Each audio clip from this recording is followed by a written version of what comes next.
nesse jogo do Monumental em que a Argentina fez 4 gols na seleção brasileira. E começa o programa com um dado alarmante, né? O Brasil tomou já pós-Copa do Mundo de 2022 31 gols em 25 jogos. Só para vocês terem uma base de comparação, a seleção do Tite, por exemplo, demorou 81 jogos para sofrer 31 gols. É isso. Acho que diz muito sobre o que é a seleção brasileira atual.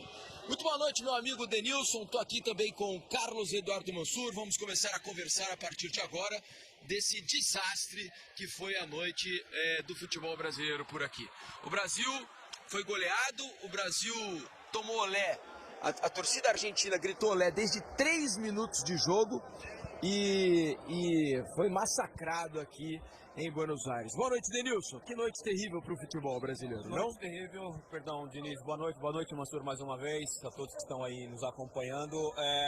Me sinto envergonhado porque acho que é a primeira vez que eu vejo um jogo da seleção brasileira do estádio, né? Depois que eu parei de jogar futebol, trabalhando, enfim, conectado ao jogo, mas assim, olhando de longe, sentindo o calor da torcida adversária, que, enfim, parabenizar também ao torcedor argentino pela festa que fez aqui no Monumental. Agora, um jogo assim, vergonhoso para o torcedor, vergonhoso para a comissão, vergonhoso para a CBF, vergonhoso para os protagonistas que são jogadores, porque desde o minuto 3 que você citou aí, Diniz, o torcedor já estava gritando olé. O Brasil ficou sem tocar na bola muito tempo. Aí você fala 4-1 para a Argentina, um 4-1 assim com peso, merecido 4-1. E o gol do Brasil foi um gol achado, porque o Romero ele erra na saída de bola, ele tenta sair jogando, o Matheus Cunha pressiona, rouba a bola e faz o gol. E só, o Brasil não fez mais nada assim. Da lembrança que eu tenho nesse momento, que a gente está aqui ao vivo, eu não lembro de ter assistido um jogo da seleção brasileira tão ruim, tecnicamente, taticamente, um jogo tão distante de uma seleção adversária. Eu joguei alguns jogos com a seleção brasileira, competi várias vezes em jogos desse tamanho, e a gente normalmente, enfim, não falar de resultado aqui, às vezes perdia os jogos, mas tinha ali uma competição, sabe? Uma situação de falar, poxa, aquela bola, né? Não entrou, pô, aquela bola que o goleiro defendeu. A gente vai falar o que da seleção brasileira hoje? O que a seleção criou hoje para tentar buscar um resultado? Na minha opinião, não fez nada. Não, o Dibu Martínez talvez não precise tomar banho para ir para casa hoje, porque não fez nenhuma defesa praticamente, só trabalhou com os pés. E por sinal, esse é um assunto que eu vou trazer aqui também no Troca, com muita facilidade. O Brasil sequer conseguiu pressionar a Argentina em nenhum momento. A Argentina saía de trás com uma facilidade tremenda, chegava à frente também com muita facilidade. O Brasil tinha uma saída de bola terrível, e ofensivamente hoje foi um nada. Carlos Eduardo Mansur. Ontem no Troca de Passes, Mansur, a gente já previa dificuldades a respeito da posse de bola da Argentina. E aconteceu exatamente o que a gente temia, na verdade, né? A Argentina muito com a bola, botou o Brasil na roda. O Brasil não teve força em nenhum momento para roubar a bola do adversário. E a Argentina fez um jogo, para quem tá assim, hoje um jogo espetacular da Argentina, né? E tá parecendo que a Argentina é um time fora de série, absolutamente imbatível e nada disso. O Brasil foi um adversário mais fraco do que todos os outros concorrentes contra a própria Argentina nessa eliminatória. Ela não fez um jogo tão tranquilo assim como fez hoje contra nenhum dos adversários da eliminatória sul-americana. Isso para mostrar o quanto o Brasil foi mal na noite de hoje, não, Mansur? Boa noite. Boa noite, Felipe. Boa noite, Denilson. Boa noite a todo mundo que assiste o Troca. Eu vou entrar no que você perguntou. Embora eu ache assim, acho que com todas as fragilidades da seleção brasileira, eu acho que elas se juntaram do outro lado a um time que tem uma coisa que a seleção está muito longe de ter, que é a identidade, né? E identidade de jogo é algo fundamental.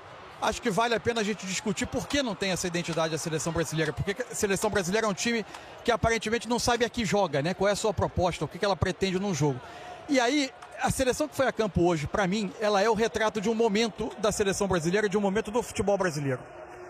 Tem digital nessa atuação da seleção brasileira de hoje, nesse momento que a seleção vive de um de um desgoverno completo, para mim tem digital de alto a baixo de toda a estrutura do futebol brasileiro.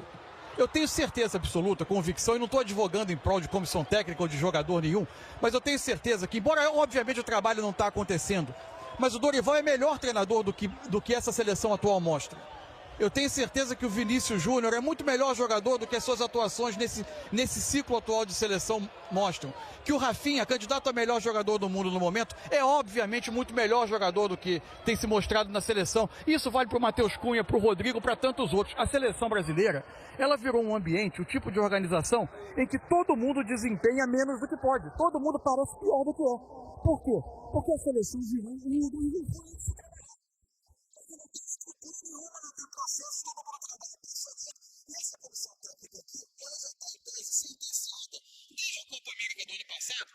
quando ela saiu de lá enfraquecida, tendo conduzido uma Copa América da sua segunda convocação.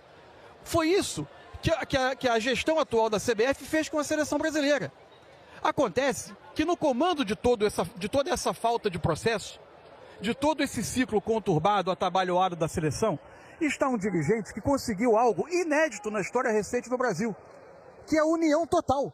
Você já tinha ouvido falar em união total de clubes e federações? Faz poucos dias que esse dirigente foi aclamado por 100% das federações, que são a base da estrutura política do futebol brasileiro. Isso, foi ontem. A base da estrutura política de um Brasil que tem esse calendário com 16 datas estaduais para atender às amarras políticas dessas federações e por 100% dos clubes de Série A e de Série B. Muitos deles vítimas desse calendário que os faz perder jogador em data FIFA, ver jogador fazendo 80, 90 jogos no ano, mas todos eles aplaudiram essa gestão, se juntaram a ela e elegeram ele era o candidato único, mas endossaram 100% das federações e dos clubes, endossaram o atual presidente da CBF. E é esse presidente que conduziu a seleção a esse estágio atual. Então, para mim tem digital de alto a baixo de toda a estrutura do futebol brasileiro no que a gente viu hoje em Buenos Aires. Perfeita observação, é exatamente isso. E quando o Ronaldo tentou ser candidato à presidência da CBF recentemente, disse que seria candidato, sequer foi recebido por 23 das 27 federações estaduais do futebol brasileiro. Isso é absolutamente lamentável, não quiseram sequer ouvir Ronaldo, porque todos estão muito satisfeitos com a administração atual da seleção brasileira, da CBF, que culminou nesse resultado absolutamente vexatório hoje aqui em Buenos Aires. Eu queria falar com vocês já na abertura desse programa. Antes, vamos ouvir o Dorival Júnior, que começa a entrevista coletiva, já voltamos ao assunto. Vamos ouvir o Dorival.